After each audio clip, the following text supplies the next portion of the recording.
Let's see, it's recording. And all right. Hi, everyone. Welcome to Freelancers, the freelance podcast where we answer all of your freelance related questions. And today I have got Christopher Fuller. And Chris, you live in Champaign also? You live in the Champaign-Urbana area? I'm actually in Savoy, so yeah, I'm in the Champaign area, but actually located in Savoy. Sure. So Central Illinois friend, and Chris and I have never met. I had seen some of his work on the internet, and he's very talented. I like his photography. And Chris, you're a freelance photographer. I'm going to let you kind of introduce yourself. So tell us about yourself. Tell us what you do. Hello, I'm Christopher Fuller of Christopher Fuller Photography. My passion is definitely with photography and other businesses that I have ventured in, but I have a real strong passion for photography. The majority of my photography has been event photography. I've done weddings, portraits. Things that I like to do personally would be landscape, nature photography, and sports photography. So those are some things that I'm pretty passionate about as specific genres within photography. So, and I've professionally been doing photography for 7 years now, and I've been doing photography, gosh, pretty much all my life. And I've had a lot of interesting stories related to digital photography as well as the old school Kodaks where you those. So I'm definitely a photography enthusiast. I'm a member of Professional Photographers Association.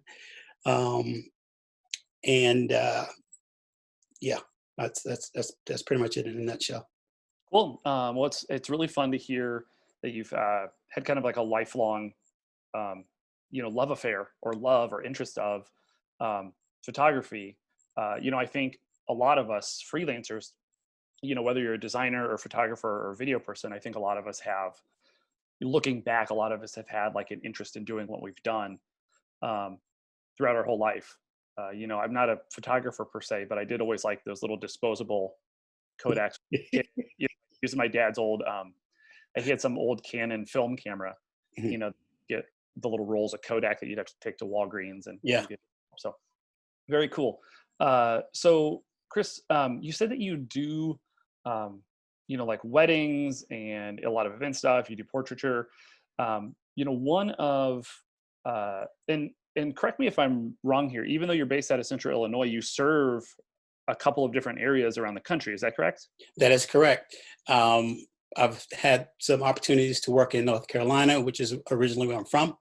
I've worked in Louisiana. I've done some work in Hawaii, Maui specifically, as well as destination weddings in Jamaica. So I've had an opportunity to get to different locations around the globe. I haven't reached all of my checklists yet, but those are just a few. Yeah. What's next? Like Iceland or something? Somewhere a little cooler, maybe? Japan is one I definitely want to get to. I was just talking to a friend yesterday, even here on the continental USA, probably somewhere in Arizona. I know there's some different little caves or whatever that are just amazing that I'd like to venture into. But, I'm from the East Coast, so I really love the ocean, water, what have you. So areas like that definitely spark my interest. And then historical places, Egypt is something that I've thought about, I haven't really put much plans into it, but that's something I've thought about, different places, Namibia,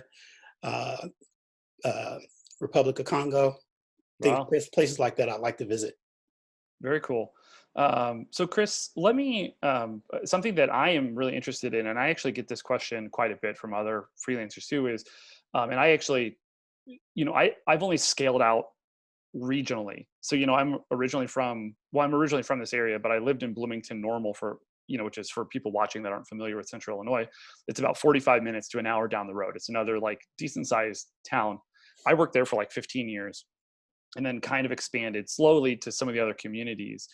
I haven't made the leap to like try and get to like a different state or even a different country. So the question is like, how did you scale your business to become like this multi-state sort of thing? You know, how do you reach out into these other markets that you might not have a connection to?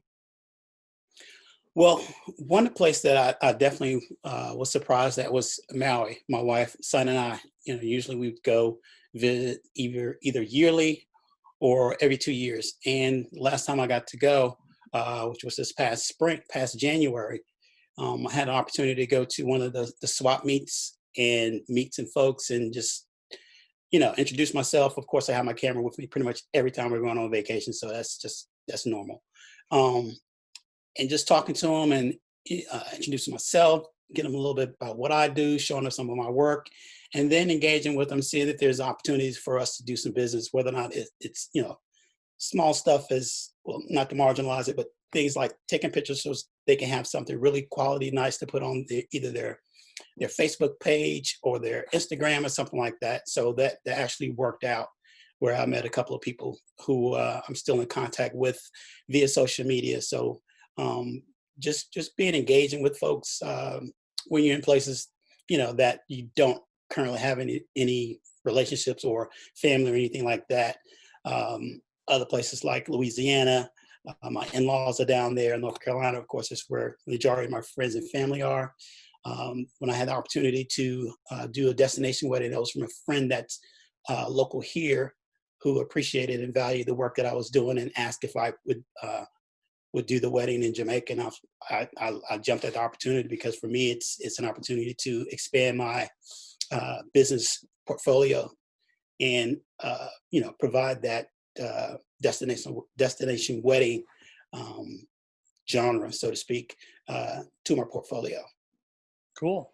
So we actually, my wife and I just got done working on a wedding out in Colorado, and I had the same thought. I was like, you know, I kind of like sucked it up and didn't really take the pay that I wanted, we'll say, because I wanted that portfolio piece, of like photos and videos on a mountain. So, Chris, let's say that you get contacted by someone in one of these places. What's your process for trying to like land that client? Are you giving them like your full rates? Are you, are you having them pay for travel? Or are you kind of seeing it as an opportunity to maybe, get a few days of a vacation in somewhere that you're not used to, with the opportunity to expand your business there? Moving forward, I will definitely be adding all the necessary expenses and stuff to the wedding. With the one specifically when I did the Jamaica wedding, Jamaica was a place I definitely wanted to see. Fan of the culture. Um, the price could have been more, but I was happy with it considering the person with whom I did business with had also brought me in a lot more business before. So that wasn't a biggie, but I did get compensated. So for that, we did pay our way to the destination, everything like that. But moving forward, I definitely will be putting those expenses in because it's value in my time, my professionalism, the effort that goes into not just the shooting of the video. I'm not sorry, not just the shooting of the photos, the editing process, the whole workflow is a part of it, and also consider, as far as pricing, in addition to the things I just mentioned, what do I have? I have a very high quality professional camera, professional lenses and everything like that. So those things, although they will appreciate, I have to add those into the cost of doing business. Right. No, I totally get it. Like I said, I didn't know, if that was, to expand into different markets. If you were like, how like when you're starting out, you're like, hey, I'll do this for really cheap, but don't tell anyone how much you, I'm charging you for it. Just kind of get your foot in the door. I just didn't know if your other markets were like that, but it sounds like, you've kind of got the same, mindset, I guess, that I would in terms of doing that. So, Chris, let's talk a little bit more about, some of these destination shoots that you've had. what, let's just say, like, I'm going to pick a wedding somewhere. You said Hawaii was the last one that you had done. Not for a wedding. Um, Oh, that's right. You're just so, but let's say that you've got a wedding somewhere. What's your approach when you get there, or for the shoot? How does that different from maybe one that's like locally here in Central Illinois, maybe? well, if I can, you know, I'll do some research on as far as the location of the place, the venue, and if there isn't much information that I may be looking for, as far as the surroundings and stuff like that. I may go to a Google map or something like that just to get an idea, an aerial view or whatever, to see what what the place looks like. Some of the things that may be obstructions of view. Um, what time of day is the wedding? Um, you know, how many people are in the wedding? For location within that venue. Where can I possibly be? Things that I don't know, I'll try to research those as best as I can, and then of course communicating with the client, and trying to get as many questions answered as I possibly can that will help make that experience, um, you know, a grand experience. Because as you don't get a second take on weddings, and that's something I definitely don't want to have to encounter and regret. Yeah, absolutely. Well, and especially if you're doing like a destination wedding and you're on like a beach, or you're doing something else that's like a little bit more far fetched, you can't, you might literally, I mean, you just can't do anything. There's no room for error. You can't run back to your hotel room and get something if you lost it. And weddings are kind of their own, like, once in a lifetime again events that you want to make sure that they're, um, that you capture right the Yeah. first. And sometimes if I can, if I'm there, more than likely I'm going to be there at the minimum a day before. And if I can see the area, that too will give me a better idea, compared to what I can find on Google Maps or what have you. And just get some, just let the creative ideas start flowing, just like you mentioned, for us, the weddings on the beach in Jamaica. I had this idea of the wedding rings, with my macro lens, just trying to get a shot of the waves coming in, the bubbles from the ocean, and something I can have the wedding rings on. I found like a little rock or a flower or something like that, something aesthetically to make it look real appealing, and then utilizing the capabilities of that lens to really blur out the background, or enhance the objects themselves, the rings. So, if I'm able to get there at very least a day in advance, that'll give me some good ideas of how I could, be more creative. Cool. Chris, what kind of gear are you hauling around when you go to these, like, um, like this beach wedding, or to some of these other places? Like, if you're going to get down into, you mentioned some caves earlier. If you're going into some of these caves, are you taking like your full kit and like flat bulbs and flashes, or all this stuff too? Like, how much stuff are you hauling around? It's funny because with the destination wedding in Jamaica, I literally took light stands, everything. I took light stands. I had three strobes, to go along with them. Uh, a transmitter. I think I had probably 5 different lenses, anywhere ranging from 16 to 200. So my normal thing is I definitely take my tripod, all the time, because you never know. I sometimes I get stuck on making sure I'm on a tripod just to ensure that I get it crisp, really tack sharp, photo. Um, so my usual take is my camera. Uh, right now I'm shooting with Canon. I have two Canon 5D Mark III and 4. Um, all my glass is L glass, Canon glass. So if you're familiar with that, then you know exactly what I'm talking about. Um, most of the time I'll take my macro, because there's some things that I may want to get to just really blur it out. Um, I'll take my primes, my 85, 50, then my 24 to 70 and 70 to 200. So that's pretty much, normal gear that I take. And it's in a pretty decent size backpack that I have. And it's funny because when we get on the plane, it's on my back because I just don't want to leave my gear under the belly of the plane. I have nightmares about that for many reasons. Um, and my wife is like, okay, be careful because you just knocked that man down. So, it's pretty big on the back. So obviously I can't see what's going on behind me, but if I happen to slightly turn, wow, somebody's gotten, bumped, Yeah. uh, lightly bumped. Hey, And, but that's like if you're using L glass, that's like a 40-pound backpack. I don't think there's any. exactly, I don't think there's any exactly. like that. And I just recently acquired the Mark IV this past December. So before that, I would take my 5D Mark III and also have a 7D. I would take those two, but yeah, with the glass, pretty much all of them are heavy. Yeah. Yeah, those are serious lenses, man. I mean, your 16 millimeter or whatever. I mean, those things are all this. I mean, I don't know if they're quite a pound, but they're like close to it. Yeah, The 70 to 200 is definitely like maybe a pound and a half or so. And those bodies are no joke. I mean, those are full frame, right? The they are 5D. full frame. Yeah, the heaviest piece of glass I have is the 85. Oh, right. And that's it's a 1.4 glass, but it's pretty heavy. I Yeah. never expected. I mean, everything I read about it, pretty much said it was heavy. But um, I'm a pretty strong guy, so it's not going to affect me holding the glass handheld. But of course, if I do, I have to compensate with that with increasing my shutter speed and all the other parts of that triangle that matter. Yeah. Cool.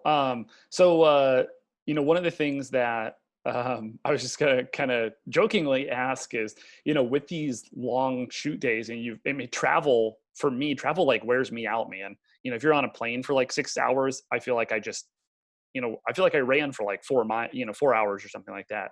So, when you're going to one of these places, or I guess prior to going to one of these places, are you like staying fit by are you like doing like pull-ups with your camera backpack or something to make sure you can hold it, for like a whole day? Or are you doing like bicep curls with your tripod and like a 5D on each end, you know? That's a good idea. I stay active and fit, so that's nothing that I do. Haven't done it yet. May consider it, but when I do those shoots and stuff like that, and going on travel sites, I'm just I get just too much energy from the fact that I'm there doing it. For me, if we're traveling on a plane or something like that, the worst part for me would be uh, driving home. Because if we fly out, more than likely it's going to be out of O'Hare, so we got to take that 2.5 hour drive up there. 2.5. That's on a good day, depending upon what time of day as well. And for me, the worst part is just either going and coming back. Because the travel right there is more strenuous to me than anything, because you hate to get caught in traffic up in Chicagoland area, because you never know what could happen, be an accident or something like that. And if you're running behind, you're stressed about whether or not you're going to make your flight, anything like that, getting stuck at the gate, all those other things that uh, come with it. So once I'm on the shoot and I've gotten past that, I'm pretty comfortable. Cool. That's a great attitude to have, man.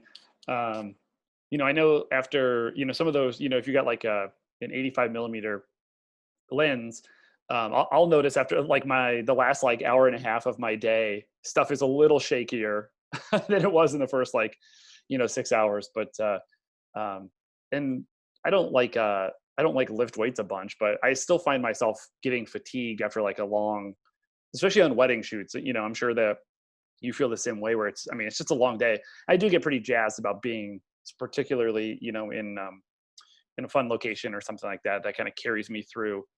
If I don't have a chance to drink like, 4 cups of coffee that day or whatever, I can usually power through. Yeah. But that's great, man. So, uh, Chris, I want to kind of pivot our topic a little bit. I had actually originally seen some of your landscape photography on, I think maybe Instagram. Okay. I'm trying to remember. But anyway, I saw it. I thought it looked great.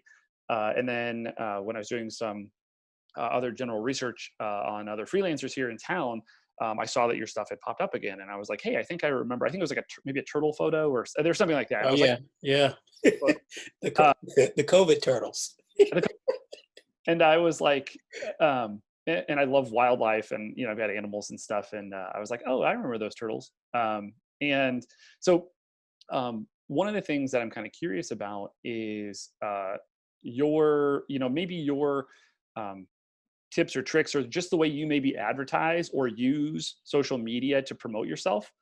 Do you do any paid advertising, or is it just kind of a repository for all of your work? No, I haven't done the paid advertising as of yet.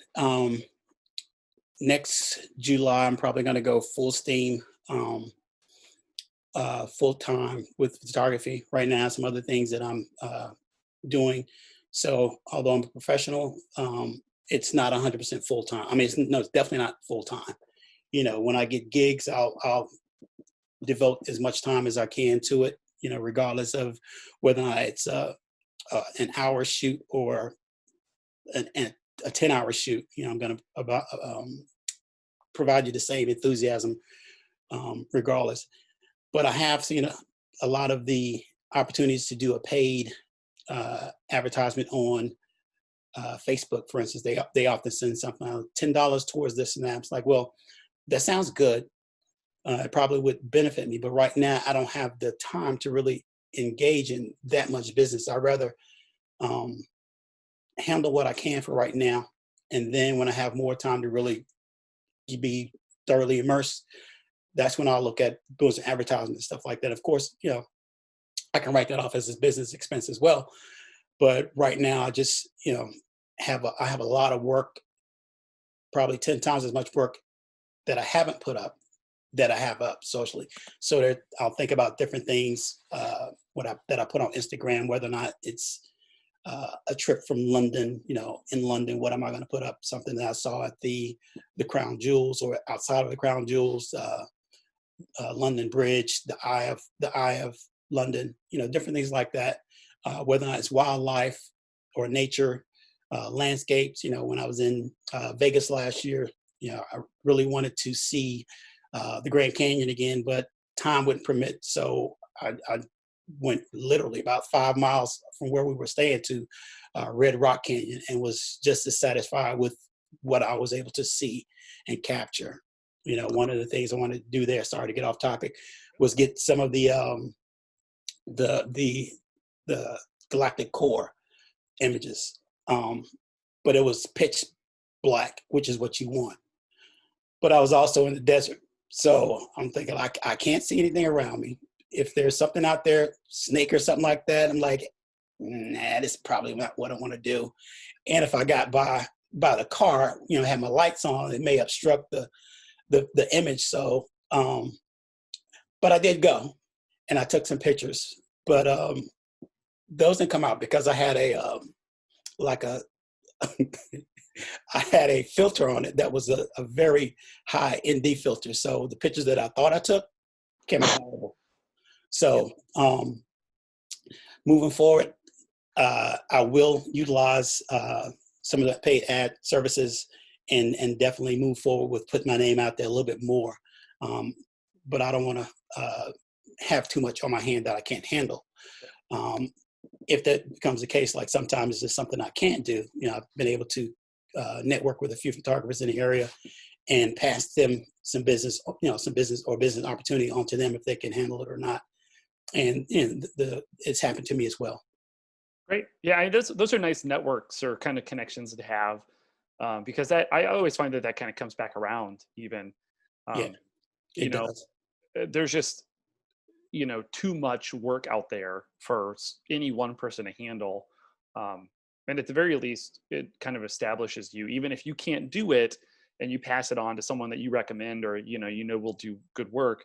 That kind of establishes you as like a hub, essentially. They're like, hey, even if he can't do it, he's going to get you in touch with someone that does know what they're doing, which I like. I can't handle everything that comes my way. I probably could now because of COVID. I Yeah. I could probably be about 5 times busier than I am.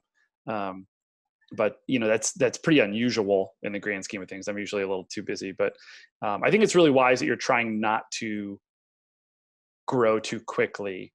I think it's something that people struggle with, is wanting to be at year 5 or year 10 of their kind of plan initially. I mean, it's a slow game. It's a marathon. It's not you're not going to get there overnight unless, you won the genetic lottery and were born with like a really nice trust fund or something, or just got Right. really lucky.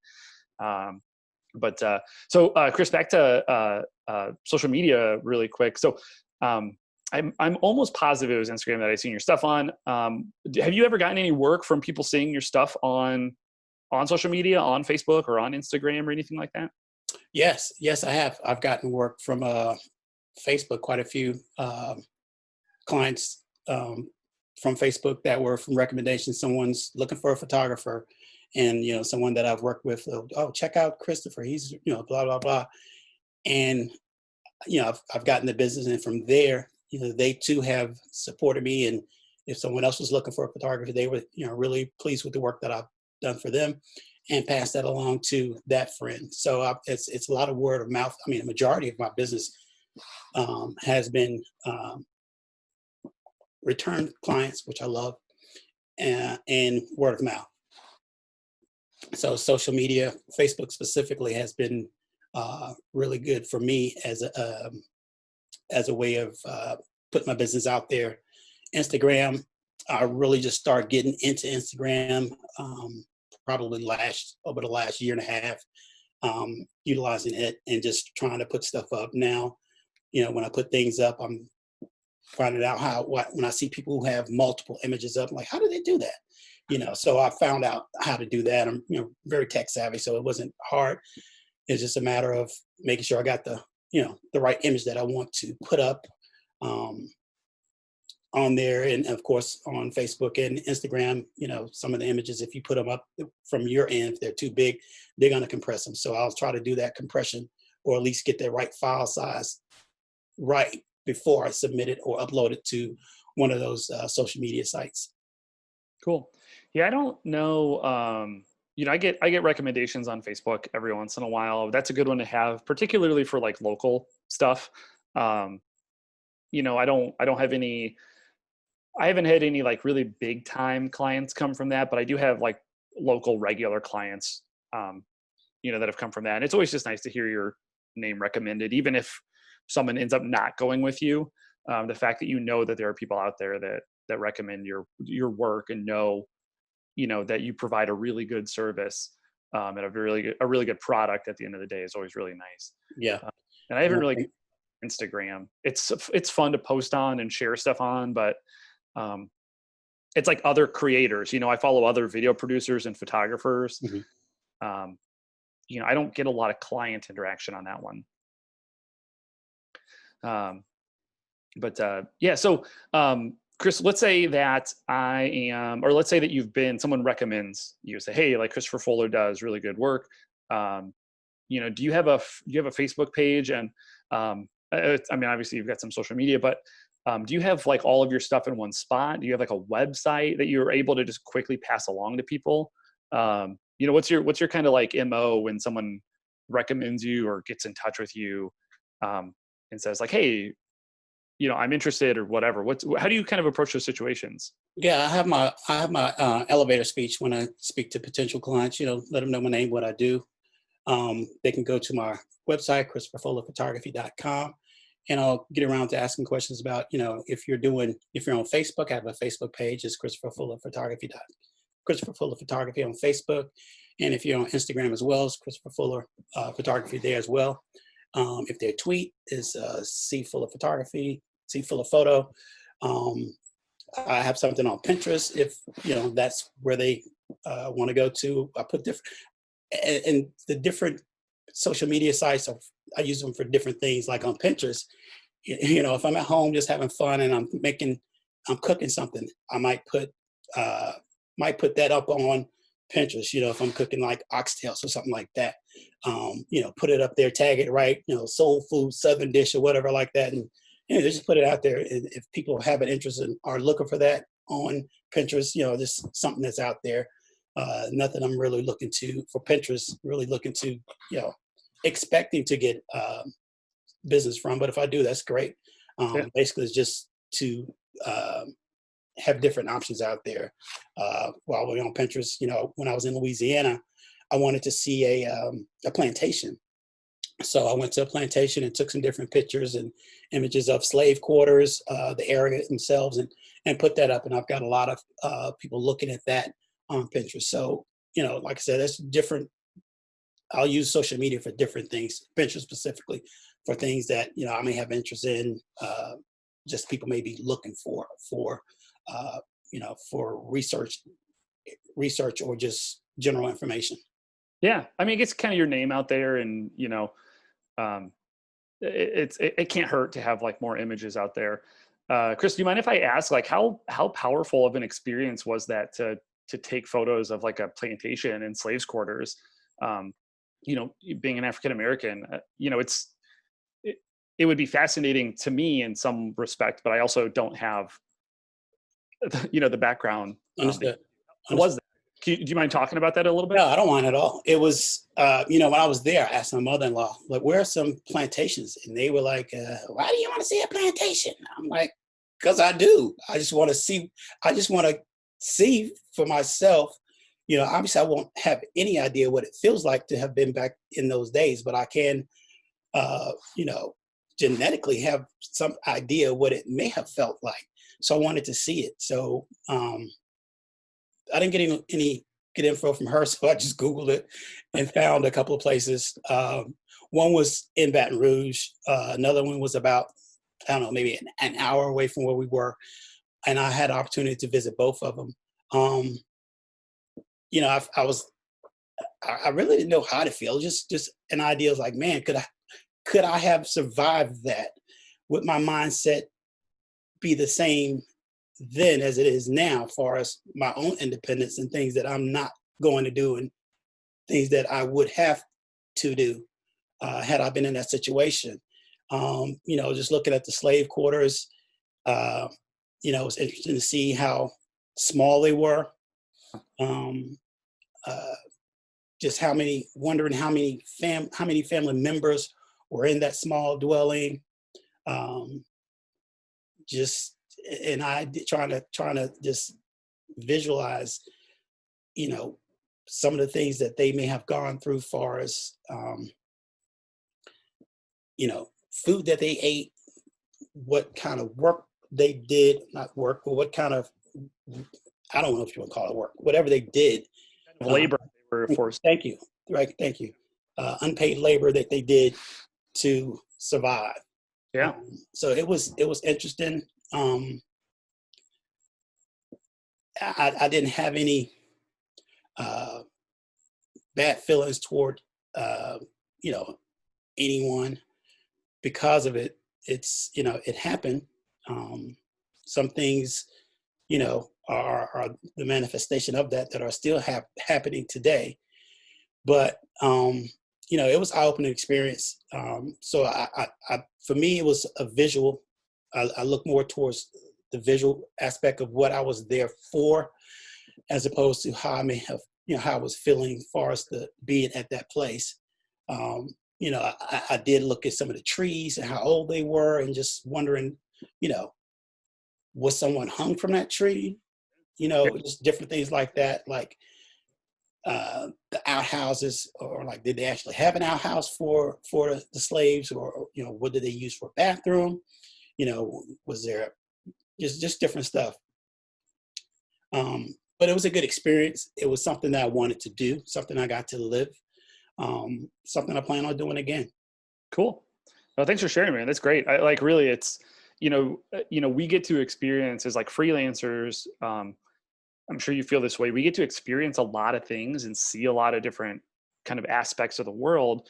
But it's also really fascinating to me to hear these sort of things that, I don't, I get to experience things differently than you do, even if we were to go to that exact same plantation or whatever.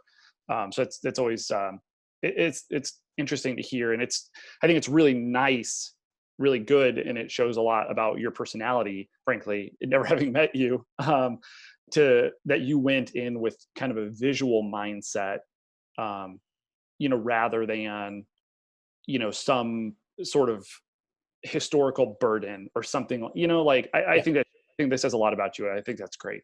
Yeah. Um, so I'm going to turn the topic to something a little bit more positive. How has COVID affected your business at all? I mean, you said some, you said you do some wedding photography and things like that. What's and have you had like stuff canceled? Obviously, I think for everyone, business is kind of down, but um, maybe how has it affected your business, and what are some things that are maybe some positive outlooks that you've discovered or found as part of all of this? Yeah, it definitely affected my business. I lost a lot of business, things that would have obviously been doing. Some weddings I had to, I didn't have to postpone them, but they postponed the weddings, obviously.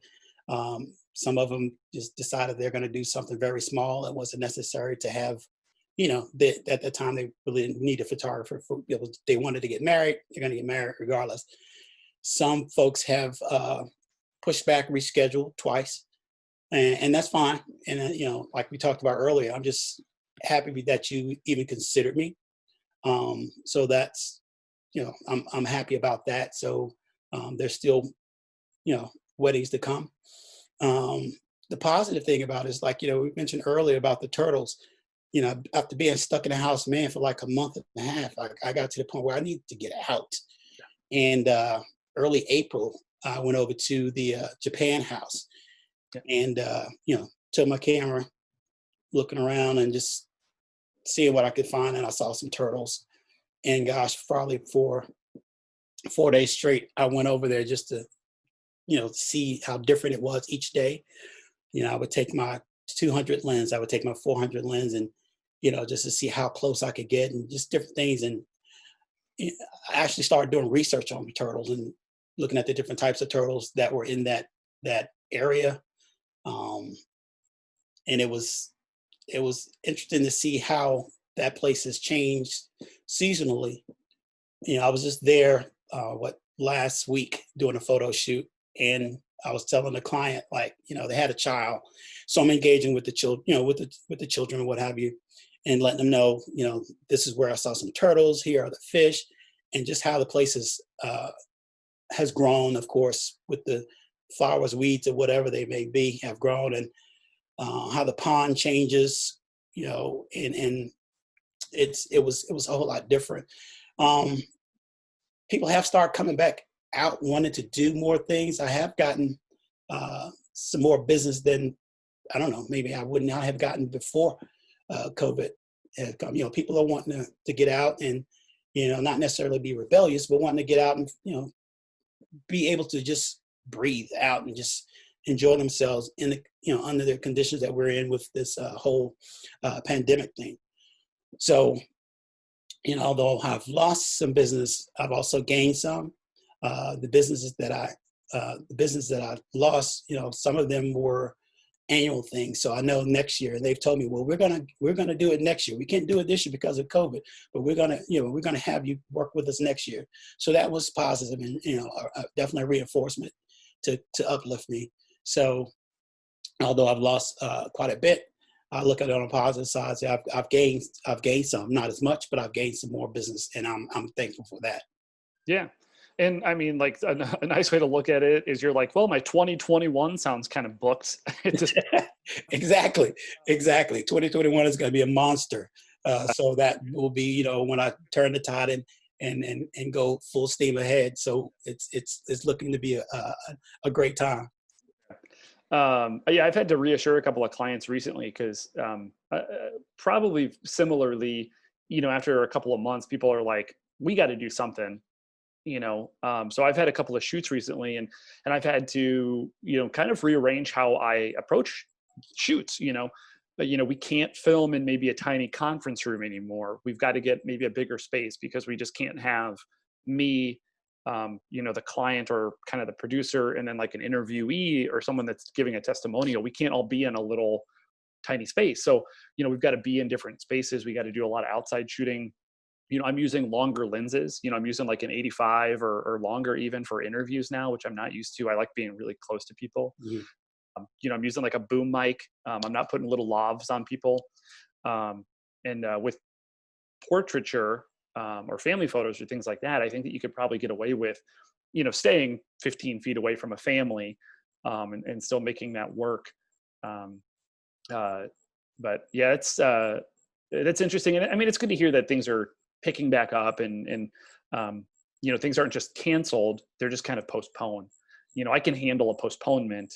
Um, Not an indefinite one, but I also, I can't handle a bunch of cancellations. It's kind of the essence of business is to be able to have those. Yeah. So, Chris, I have a kind of a follow-up question. And this one actually is a little bit more positive. So you mentioned kind of interacting with the kid. Let's say you're doing the kind of a family photo shoot or something. Do you have any like tips or tricks on dealing with children? This is another question that I get asked pretty regularly, between like children and pets. Those are the ones that people are like, how do you deal with those? Do you have any like tips or tricks for people, specifically photographers in dealing with children on a photo shoot? Yeah, definitely. You're gonna have to have the patience, patience of Job, and understanding kids and kids child psychology. In the previous career, I worked with young children pretty closely, so I have an idea. And obviously, I have my own uh, son. Just being patient and listening, and from that, I'll try to come prepared with either having some music available that they may like, or trying to have conversations about, depending upon what age the children are, what do they, if they're watching television, what are they watching on television, just try to be engaging with something that's relevant to them, depending upon where we are. As far as the photo shoot, if there are birds or animals around, something like that, just to put that out there, so see whether or not they react to that, and from there you can bounce off of that. If they like animals or something like that, hey, look at that bird, what color is it? Just engaging with the children. um, that's a plus, because once you're able to do that, parents pay attention to that. Like, I appreciate how patient you were. I get that all the time. Appreciate how patient you were. And the kids, you'll get immediate feedback from the kids, whether or not they tell you or not. But once you start engaging with them, and you're asking, okay, now can you move over to the left a little bit? There you go, stuff like that. Once you get that engagement with the kids, you're in. Yeah, So if you just have an understanding of kids, child psychology, what makes them tick, and if you have your own kids, then just some of the same stuff that you're doing as a parent, it rolls off to other children regardless. yeah. No, that's great. It's great advice. And, and one of the things to follow up on that entirely, and I have one little thing and it's not even to add, it's just to compliment on that, is I think once you get once you get the children's kind of approval, that you're there and doing something, the parents are like, well, I don't have to worry about the kid. It's one less thing that they have to worry about. And then they're even more focused on whatever you're telling them to do, or however you're directing them. Exactly, in direction. That's exactly where I was going with that. Because if you're taking photos, one of the things I learned is, I have no problem with delegation. And, one thing that I learned along this journey was, you have to be able to give direction. If not, then you're just out there, like you said, you don't want to quit on the parents if you don't have to, because they're expecting you as a professional. If they're going to be paying you this amount of money to do this, then there's some expectations that are unannounced that you need to be aware of, and knowing how to guide, direct, what have you, is going to be, in my opinion, the major one. Because if you're just there, just standing around, waiting on them, then it'll make it, in my opinion, a little bit more difficult for the shoot. And you don't want that. You definitely want to have a shoot that's you're engaged with the client, they're engaged with what you're doing and appreciating what you're doing. And whether or not the kids are there or not, just being able to give directions, because they're looking for that guidance from you. Unless they're a professional model or something like that. Even if that's the case, they're still going to be looking for that guidance from you as the photographer, professional photographer anyway. Yeah. I think that's a big skill to learn too. It's not something that many people have. And I even encounter photographers that have been doing it for like 15 years and they still have a hard grasp, or a feeble grasp on how to direct people. And I'm not perfect at it. And sometimes I'm not even good at it, depending on what side of the bed I woke up on that day. Um, but I think that that's really important, having that I don't want to call it confidence maybe, but um, having that experience, I don't know what word I'm looking for, but having the gumption or the constitution to like tell people what you want and need. And I don't think people never get upset at me for telling them what I want out of a photo shoot or a video shoot. They understand that we're there as the professionals, and I don't yell at people or anything. But yeah, maybe move a little to the left or to the right, or hey mom, could you duck down a little bit? I think being able to direct is really, really important. Particularly with probably more so with your industry with doing photography than it is with video work in a lot of ways. Yeah, I mean, like I said, that's definitely one of the biggest things to have. I would call it a skill, um, because you have to engage with your clients, um, and it's something that for me, I've always been able to engage with folks if I have to, and this is a business where you have to. So for me, the biggest thing was understanding that that's an expectation. You know, I can be extremely shy and laid back, or I can be straight in your face with this and that. Um, but just being able to um, talk to them, having icebreakers or whatever, a lot of stuff I learned from people who I watch and admire, like my wife, she's excellent with people. So some things, I'll see her doing that I'll like, okay, well, let me put that into my back pocket. Maybe I can use that, just like the elevator speech stuff. How are you gonna engage with folks? How are you gonna tell them about your business? If you're on the elevator, you have what X amount of floors, a minute or so to just talk to them, if a conversation is necessary. And one of the things I'll ask folks, okay, ask them, engage them. Do you have any ideas how you want the photo shoot? Did you have a vision of how you wanted this to do? And if they did, great, move from it. If not, you know, more than likely you've already planned for it. If I'm doing a family shoot, depending upon where the location is, I might look on Pinterest or something like that just to get some ideas, or somewhere to get some ideas. So when I come with them, like, okay, well, I got a couple of poses I want you guys to do. What do you think about this? Can we do this? Or over here. And again, once they see that you are ready, then they're willing to follow. Yeah. Yeah, I've actually found that asking, we did like an infant photo shoot not too long ago. And it was actually for my little niece, who was born earlier this year. And I was asking my sister, I had some ideas for shots. And actually, it was my wife. My wife does the photography for our business when we have those opportunities. So she had some ideas going into it, but we asked my sister, and we were like, hey, essentially the client, we're like, hey, do you have any ideas in mind too? And she did. She had a couple of she pulled up on her Pinterest board or whatever, like, hey, I liked this shot. I like this shot. Yeah.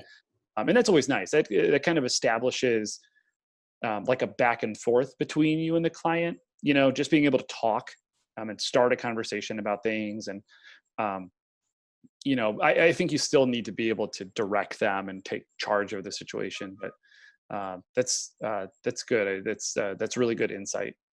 So Chris, I've got a couple other minor questions here. Okay. Nothing else heavy hitting at this point in time, but what's one thing that you wish you would have known starting out? You said you've been doing photography for something like 7 or so years, kind of in this capacity. What's one thing you wish you would have known starting out? I wish I would have known to use my tripod a lot sooner. As you grow and see your growth, I know I can look back 7 years ago and see some pictures that I took and be like, oh my God, did they buy that?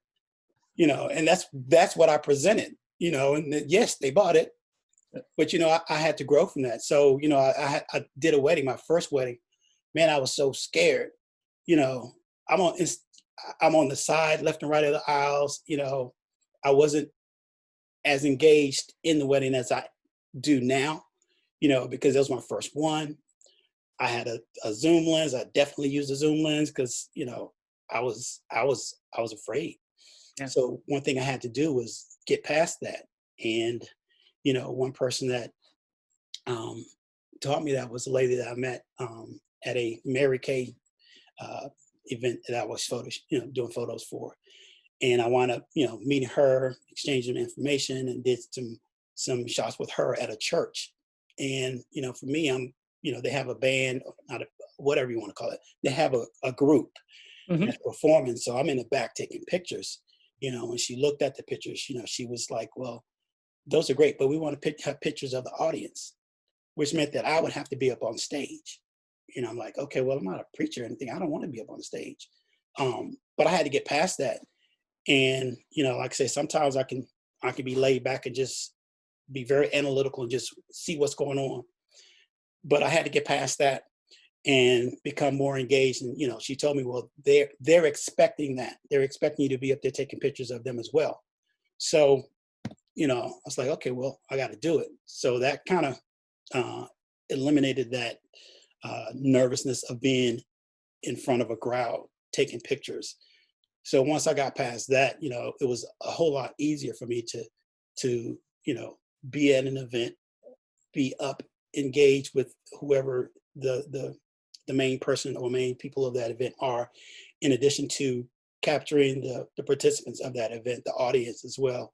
So that was another thing. Like I said, using the tripod, the first wedding was all handheld, and I'm looking at it, I'm like, man, I could see a lot of shake, things that I didn't know as I know now, as far as making sure that the triangle is right, the ISO, the aperture, the shutter speed, all that has to be right. Then making sure that I check behind myself if I have the camera settings on automatic, and then I try to do something else and everything is blown out. It's like, okay, well, that's about 12 pictures you just ruined because they're blown out. You can't do nothing with them. You can try black and white, Yeah. good luck. But You didn't want the artsy ones, right? yeah. It's artistic, depending upon how you look at it. Yeah.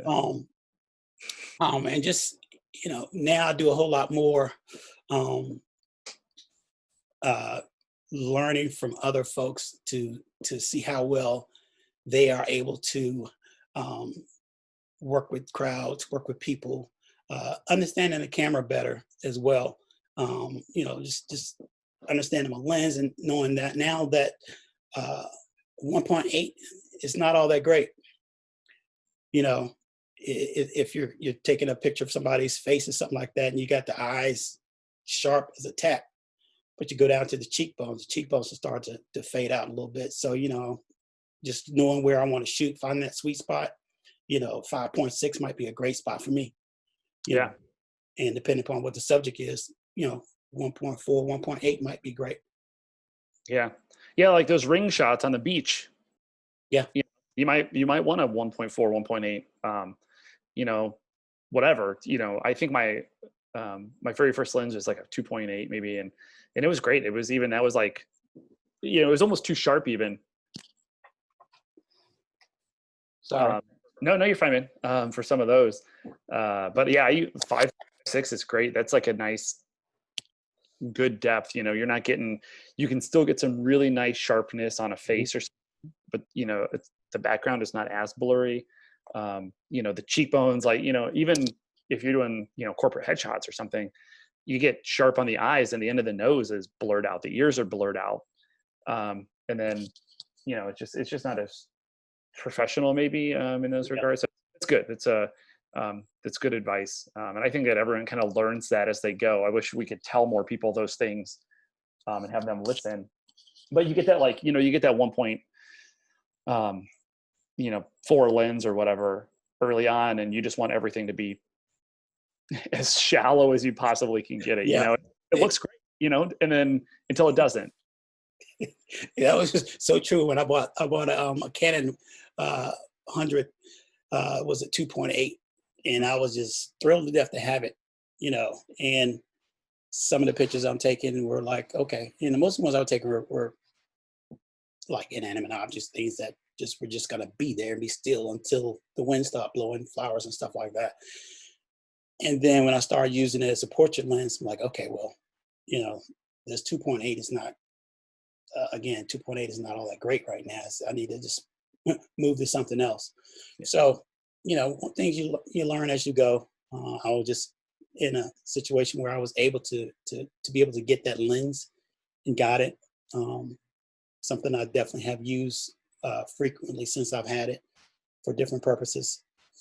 Um, and still things like my understanding of post editing now compared to then. Before it would just be doing some tonal stuff. Now, I've gotten into the nitty gritty with Lightroom and Photoshop and can really do some amazing things. Sometimes when I'm giving the client the end product, I sometimes think, well, should I have given them the before and after so they can see exactly how much work went into that, the small things, whether or not it's touching up fingernail, removing hair, or if there's some type of mark on their clothing, taking care of that, just small things. But then again, depending upon the lens you have and the sensor size of your camera, if it's high pixel, then you're going to see a lot of stuff that they don't see, Yeah. So I mean, to me, it's just making sure that you're taking care of that from a professional perspective, whether or not they see it or not, you see it. And if you see it and can correct it, then you'll feel better about giving that end product to your client. Yeah, ultimately. I mean, and it's good to learn how to do those things. You can even identify that stuff, some things. I mean, you can't when you're out on a shoot, you can't be like, hey, client, get rid of that little pimple on your forehead or whatever. But you can identify those little things when you're out filming, so it saves you time editing them a little bit later on, in regards to, And like that's I like having my camera a little bit overexposed and my Mhm. wife having it a little bit underexposed. And it's just the way I edit stuff, and it helps me edit quicker. But everyone's kind of got their own little tweak. Sorry, you're getting ready to say something, Chris. Yeah, we were talking about if you're out in the field and shooting and something's off a little bit, I've learned some things from my wife. If I'm taking a picture of her, she'll quickly tell me, why didn't you tell me my hair was this way or something like that? So if we're in a group setting and she's among them, I make sure that she's the center of focus. Like, okay, let me fix your necklace. I'm comfortable going up to her fixing that. But in a situation where someone you just met, if there's another person around, if it's a lady or whatever, young lady, whatever, you may ask, whoever's around, can you come over and fix her hair, move it over to the side a little bit? I would feel very uncomfortable about that with someone I don't know, because I don't know, it just seems kind of perverted to me. It But does. and I don't want to push that off like that's who I am, like, because it's not. Yeah. So there's certain ways you have to learn how to address that in a way that it's appropriate and professional. Oh, absolutely. I used to work with this guy who would do, when we have, in video, when we put lavalier mics on, a lot of times we go up a shirt. For me, I've got a full zip on right now, so I could have someone unzip it, clip it on, hide the wire inside, and then zip it back up with the wire inside. And a lot of times, I mean, for me, again, I'm like, hey, I'm going to give this microphone to you. You pull the wire up, and then pardon my reach, and I'll clip it onto your collar when you get up your shirt. But I used to work with this guy, or knew this guy who, he would be like, I'm going to put a microphone up you. And he would try to do it to people, young women included. And I was always just like, I just would just stand 10 feet back. And I'm like, I don't want anything to do with this. It's perverted. It's unprofessional. Yeah. And yeah, we had to kind of we had to kind of shut that down real quick after I noticed him doing it. And it was, but yeah, I mean, I think having the wherewithal, pervertedness aside, I think having the wherewithal and understanding that as the professional, there are going to be certain things that are expected from you in terms of a necklace out of place, some hairs out of place, or something like that. And I have yet to meet someone that gets upset when I tell them, hey, your hair has got a little, do this with your hair, do something with your hair, because they understand that you're trying to make it as best you can. Mm-hmm. At the end of the day. Yeah, some of the things I've done and will start doing more is giving them a sort of a cheat sheet when we talk about the photo shoot. Some things that you may want to do in advance, as far as in addition to, some suggested clothing ideas. Bring a brush, bring some lotion or something like that. You know, I've had a lot of shoots where, you know, people's hands are ashy or something like that, and there's only so much you can do in Photoshop with that Yeah. without looking, you know, odd.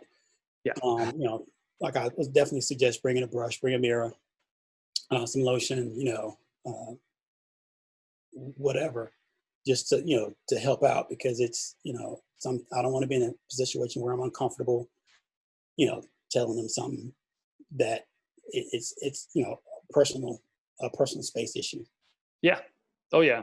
I mean, very honestly, it's kind of embarrassing to have to go back after the fact. Let's say after a photo shoot and you're editing, and you noticed that there was something wrong, and then you're like, "Hey, I noticed during the shoot that this was wrong. You know, I couldn't do any. I couldn't edit out your whatever, or couldn't. You know, that is so much less professional, and it's so much more of an inefficient use of time than it is to take 2 minutes during a shoot and address something that's going on there. Yeah, Yeah, I agree. absolutely. So Chris, what's you know, you mentioned that you don't do this full time right now. You don't do photography full time. What's kind of next for Christopher Fuller Photography? Well, my wife and I have ventured into a franchise. We just purchased a franchise. Not just purchased it, but it just recently opened. Nothing but cakes and champagne. That's my wife and I.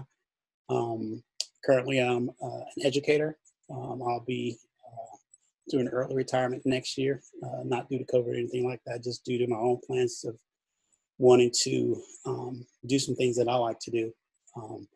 So like I said, next year I'll be looking into going a whole lot more, spending a whole lot more time into photography, things that I want to do. You know, I know it's one of those things where people talk about stepping out on faith, and I have strong faith. So that's something I'm going to do in addition to other business endeavors that we currently have going on. So I'm looking forward to that next year, and then we'll see how it goes. You know, pretty confident in the work that I do. I'm getting better each day. You know, it seems like every day I'm learning something new. You know, I keep up on photography topics and stuff like that. You know, some things that I consider right now is whether or not I'm going to switch over to a different brand, whether I'm going to do Sony, whether or not I'm going to do a Canon R5 mirrorless. You know, am I going to sell my lenses that I have? Can I sell them? Will somebody buy them? You know, how much money do I have invested in my current EF line with my full frame cameras? You know, things like that. Those are small things in the grand picture, but still things that, you know, I plan to really look at moving forward. Maybe entering some different competitions.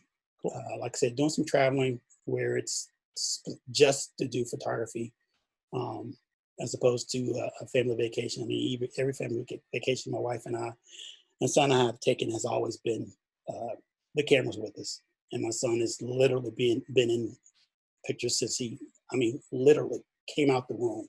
His very first picture was a doctor holding him up with his umbilical cord still attached. So, you know, he's been in front of the frame that long. Yeah, I'm sure he loves that.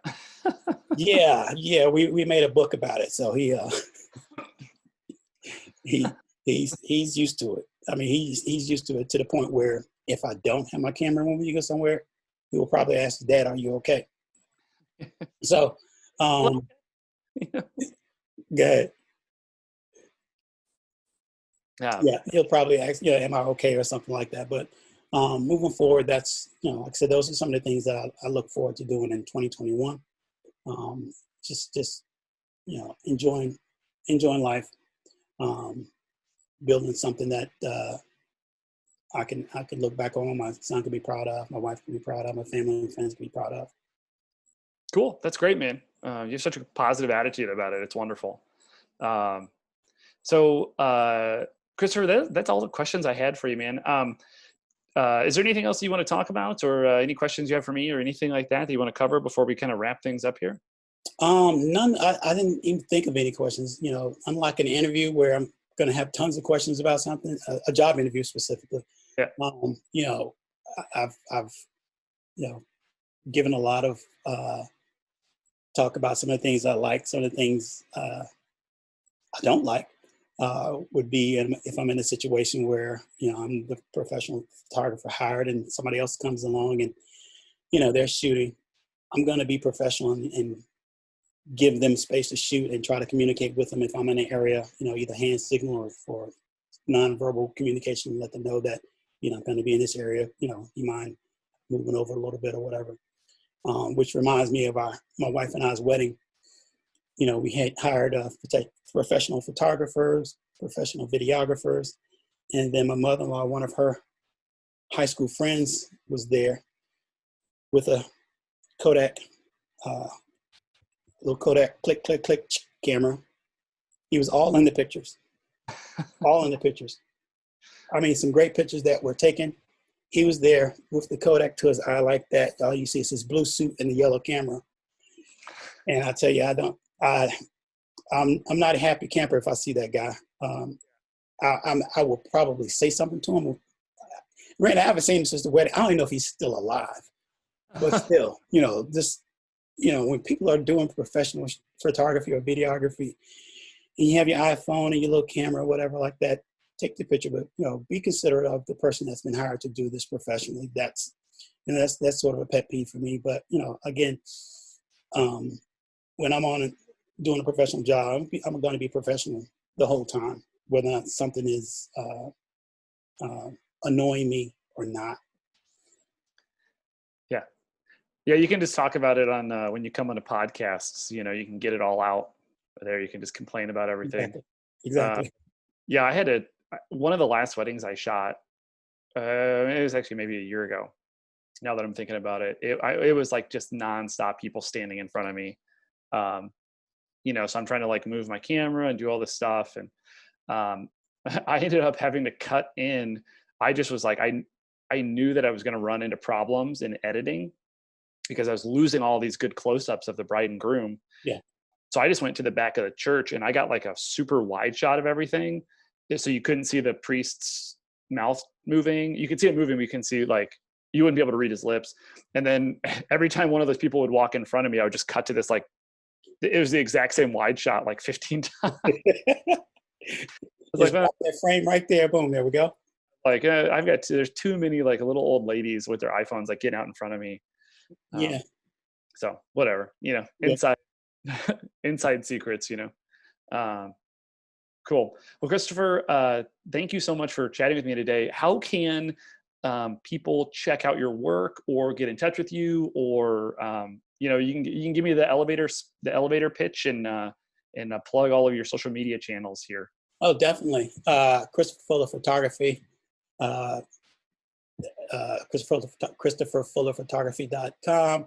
On there, you have links to all my social media sites, Twitter. I'm on Twitter. I'm on Instagram. I'm on Facebook. I have a public link on Flickr that you can look at just some of my public stuff I've made available. You can definitely reach out to me, either one of those. On my Facebook, you can DM me on Instagram.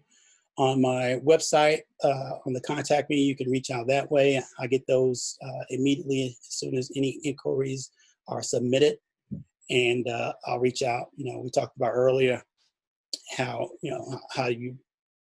people find out, where did they get your information from me.